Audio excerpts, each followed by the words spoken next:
Il y a des acheteurs du monde entier qui viennent ici? Ouais. Oui, oui. Surtout du Golfe Persique, un petit peu de la Malaisie. On travaille aussi un peu avec la Russie. Et qu'est-ce qu'ils viennent chercher ici, tous ces gens? Ben, des chevaux, déjà des connaissances au niveau de l'entraînement des chevaux, des compétitions aussi, pour pouvoir les aider, les conseiller en compétition. Et puis au niveau des origines aussi des chevaux, quoi. Et alors les pays du Golfe, ils n'ont pas ça chez eux? Il faut Bah, qu'ils ils viennent- commencent à avoir maintenant, depuis les pays du Golfe, ça fait une quinzaine d'années qu'ils sont dans l'endurance. Maintenant, ils commencent à avoir. Mais ça n'empêche que les origines françaises font quand même partie des meilleures au monde toujours aujourd'hui, quoi. Ils ont un peu changé la filière. On dit que voilà, comme ils sont arrivés avec des dollars, de l'argent, ça a un peu changé la filière. Est-ce que Ça s'est professionnalisé, quoi. C'est vrai qu'avant, c'était une discipline où on vendait surtout des chevaux à des amateurs qui ne cherchaient pas forcément à aller sur des grosses compétitions.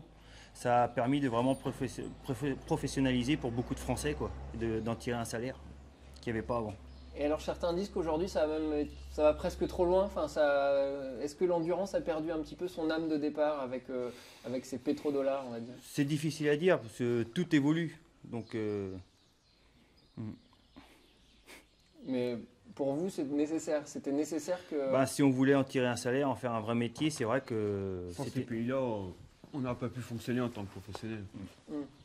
Et alors, par exemple, quand aujourd'hui la Fédération équestre internationale suspend de nombreuses compétitions, les Émirats Arabes Unis par exemple, vous en dites quoi? Parce qu'ils ne traitent pas assez bien leurs chevaux. Vous en dites quoi? c'est difficile à dire, mais si la FEI, C'est sûr qu'il y avait quelque chose à faire, il y a quelque chose à faire. c'est sûr. Ouais. Après, c'est un sujet très délicat, c'est vrai que... Vous, quand vous voyez vos chevaux partir là-bas, etc., vous êtes inquiet parfois ou... Peu importe où il va le cheval, ça nous embête toujours de vendre un cheval, on aimerait bien les garder. Mais bon, après, c'est notre métier de vendre des chevaux aussi, quoi. Faut être capable de voir ses chevaux partir, parce que sinon, on les vend jamais, et puis on peut pas tous les garder, malheureusement.